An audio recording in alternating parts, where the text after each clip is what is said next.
What's up, everybody? I'm Dave Mo. Welcome to the channel, Dave Mo Flips.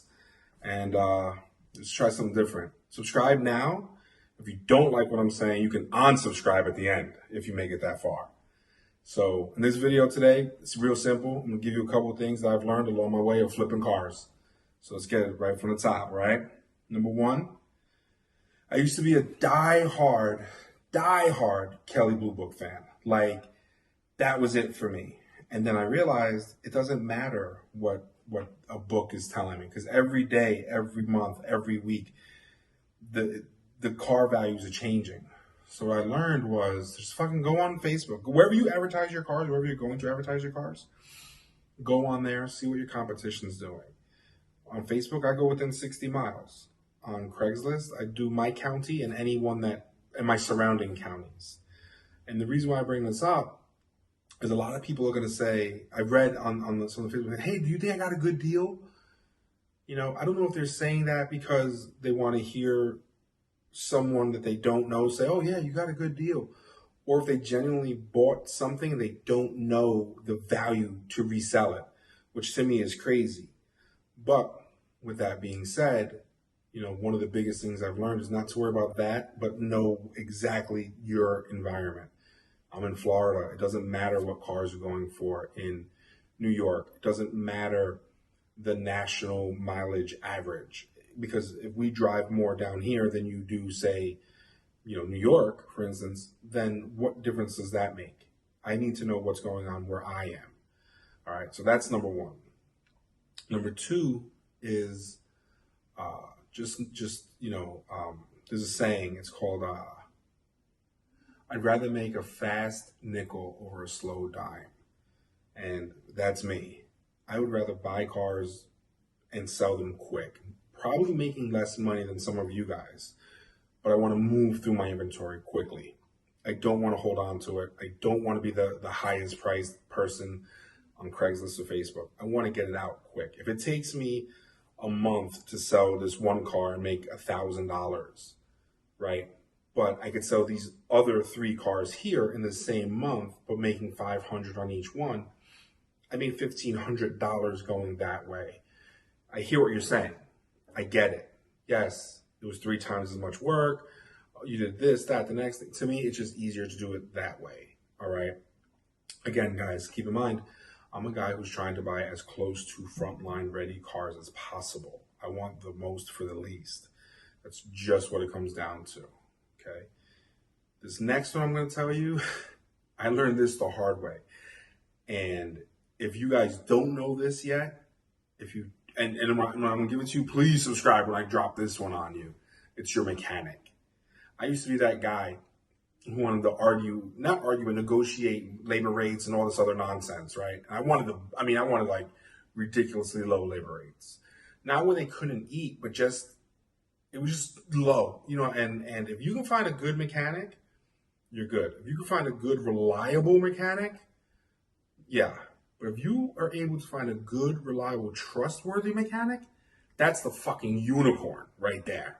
Like, that's the shit. Like you don't do whatever it takes to keep that motherfucker happy. I promise you when I tell you this, you are not selling cars without a mechanic. Right now, if you're selling 1 or 2 cars and you're doing your own things in the driveway, that's cool. But if you're going to get to a point where you're just trying to sell 5 or more cars, you don't want to be the guy out there wrenching on them anymore. It's just the way it goes. Here's how it goes. You're going to change the alternator tomorrow, then it rains, then you got to work, and you're going to do it the day after. You just lost a week. I'd rather take it to the mechanic day 1. It's out day 1. It's posted by day 2. Like, that is how it works. So how do you keep your mechanic happy? What I did was I brought a couple cars. I knew the labor rate, and I said to him, hey, look, you know what's going on here. You see I'm bringing you cars. Can I get a discounted labor rate? Now, I didn't try to go 50% of his labor rate. I just wanted to know that he knew that I'm bringing him volume. I don't think it's fair that I pay the same price as the guy that sees him once a year or some random from off the street. So we negotiated a fair rate. And on top of that fair rate, I make sure every now and again I tighten them up with a nice chunky tip. I don't tip every single time, right? Because you don't want it to become expected. but you do it sporadically. So now when he sees my phone number on his caller ID, he's gonna answer my call. Boom. That's Dave Mo. What's up, man? What you got? I tell him what I have. We bring it there. He gets on the lift. He gets it done. I'm out that same day with my car, as long as the parts are available, of course. Come on, guys. With that being said, that is a relationship you build. Like, that's what you need. Like, that's like the number one thing in this game is a good mechanic. So like I said, after that one, if you didn't know that one, subscribe. If this next one is just about building good business habits. Even if you're a curb stoner in Florida, if you're selling cars without a dealer's license, you're called a curb stoner. So that's what we'll refer to. I don't know what it's called in your area. Let me know in the comments. But if you're a curb stoner, at least start a business and put your startup money into that business account. And once you have it in there, use it as a business the way you would, because if you're good at selling cars, you're going to eventually want to open up your own car dealership. It's just the way it goes. You know what I'm saying? So you already have a good habit when it comes to not commingling your funds. It just makes life a lot easier too for your accountant. I'm not an accountant, please. I'm not. All I'm saying is this is what I've learned. All right. It's a lot easier to give your accountant your financial statements like that. It's a beautiful thing, but it's also good for you. You want to know what's going in, what's going out, and it just makes it easier than working from your savings account, or however you're doing it. If you're not already doing it this way, know how long you want to sit on a car. In the beginning, when I got started, I wanted these nice $15,000 cars, right? And I seen that I was sitting on them, and sure, it's nice to say, oh, I got, this Mercedes or BMW for sale, but it doesn't matter.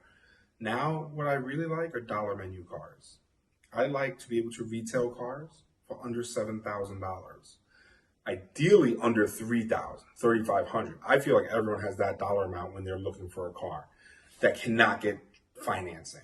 Do you see what I'm saying? So understand there's different levels to this shit. I'm talking to my cash sellers right now. So that's, to me, the best thing right there. Dollar menu cars. And, like a prime example is the '08 Nissan Altima right now. They're retailing for about $3,500, $3,000, $3,500 where I am. All right. You can every now and again pick one up for $1,500, detail it, get the AC working again, and put it up for $3,000. You'll make a quick $1,000, and you're still selling a good car. It's a Nissan. It's gonna last forever, probably, with the exception of the transmissions, whatever. But that's what I'm saying. Like just know the difference of how long it's going to take you to sell a car.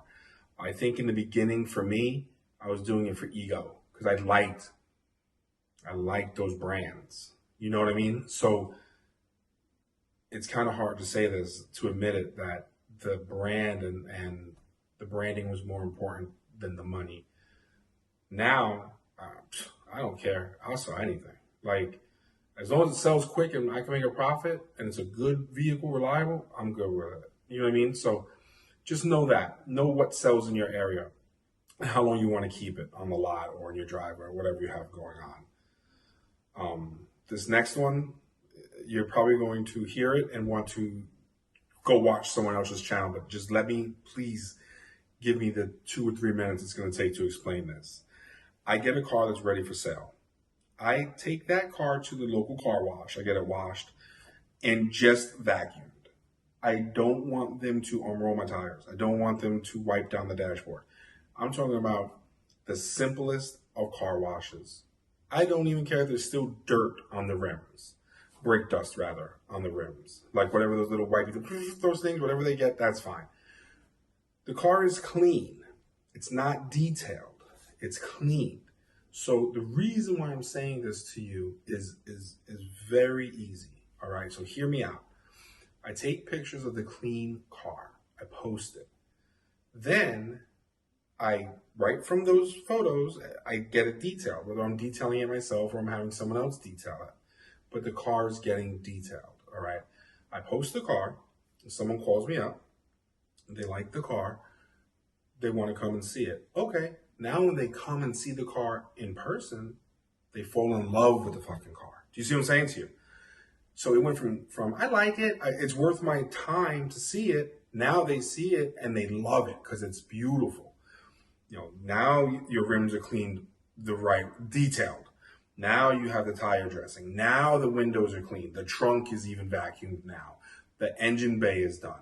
I mean, it's the difference between cleaning and detailing. You actually detailed the car, or had it detailed. You have the nice plastic that goes over the carpeting in there, or you have the thank you come again, paper on it. The buyer that comes, now they feel good about it. It's a good, clean car. All right. That's why I do it that way. So I hope if you stayed through that, you understand where I'm coming from. You're not like, this guy's an idiot. He's taking just clean, dirty cars, pictures, and putting them up. I don't want someone to see a perfect car, if you will, because you know how these camera phones make everything so nice, and they come and see it in person and it doesn't live up to what they expected. Because now I'm fighting an uphill battle. The car should sell itself. You know what I'm saying? They like the car enough to come and see it. I know it runs and drives, and now it's immaculate. It should sell itself. They come back from that test drive, here's my money. Do you see what I'm saying? Not the other way around. They don't want to come in there and now it's dirty and all this other nonsense. Trust me when I tell you, it's a good way of doing it. If you did not subscribe on the mechanic tip, if you will, take this one to the bank with you and subscribe. This is the friends and family rule. There's another YouTuber. I'm not even a YouTuber. I'm a car guy. I sell cars. So I don't even consider myself a YouTuber. As you can see, I'm not comfortable in front of the camera yet. So I'm not a fucking YouTuber. And I curse. So you know that too is out. Anyway, listen. Friends and family. There's another YouTuber. He's a car dealer. He bona fide. He has his own dealership. And he does his thing. And he seems on YouTube like he's successful. And I'm sure he is. His name is Flying Wheels. Check out his channel if you haven't already. He's very knowledgeable about this stuff. But he made a video once about selling cars to friends and family. He had such valid points. It does take you all day at some points to go to the auction. You got to inspect the cars. You lay out your own money for the cars. You have to have them transported back. Then you have to have them cleaned and all this other stuff that goes into buying a car. So when you're selling that car, his thing is, if I sell it to anybody, I'm going to make my money. You wouldn't, and he says, you wouldn't ask Joe Schmo to do what they do for a living for you for free. Well, I guess that depends what they do. Because I do have friends, very close friends, that were in the contracting business. And I do recall them at times coming by and putting in a toilet bowl for me, no charge. Maybe we sit around, we like to barbecue, we drink a couple beers or whatever. That was how it was with me. One hand washes the other. ADHD, fucking squirrel. So anyway, the thing here is, what I will do, like, even if I have a car, I know it's a good car, I won't sell it to them. Because it's a good car today, but in 2 weeks or 3 weeks from now, God forbid that motor blows and it's your friend. Now, I'm not talking about just any old friend. I'm talking about like those 3 friends you have that are willing to do anything on a drop of a hat for you. Like legitimate, bona fide fucking friends. Like your 3rd grade, we're come up together friends. You know what I mean? Like, you know what I'm talking about. Come on. Not acquaintance, like bona fide friends. So you sell them that car that runs great today. 2-3 weeks, the motor blows. You had no idea. You told them, hey, it's as is. Hey, all sales are final. This car is what it is. But because of that friendship, when they call you up and they say, hey, the motor blew, you had no idea about it, chances are you're going to try to get them another car and take that one back, or you're just going to give them their money back. It's hard to tell someone that you are not a fortune teller. You don't know what is going to happen with that car down the road. Mechanics don't really know what's going to happen to that car down the road. There's been plenty of instances where you can hear stories of people saying, oh, the mechanic said it was great, and it blows up a month or 2 later. You can't foresee everything. Like, it's impossible. No one can. So what I choose to do is not sell them anything from my inventory. I will, and I'll take them to the auction. I'll let them do their own inspection, and they can buy the car themselves. And then they'll see what was spent on the car. They'll see the fees, and that's exactly what they'll pay. This way, God forbid that thing does end up with a blown motor a few months down the road, they can't come back on me for it. Guys, believe me, take this to the bank. If you sell a friend a car, it will come back to haunt you. I sold a buddy of mine a car when I was first getting started. I made no money on this dude. I sold him the car. 2 years later, guys, he drove this car for 2 fucking years. 2 years later, he needed a starter. And I shit you not, he said that I sold him a lemon. So that's the best advice I could give you guys. Between that mechanic, just subscribe on those two alone. All right, guys, I'm Dave Mo. Thank you for watching the video. I hope you like what you're seeing. Subscribe. That's all I can say. Have a good night. Thank you, guys.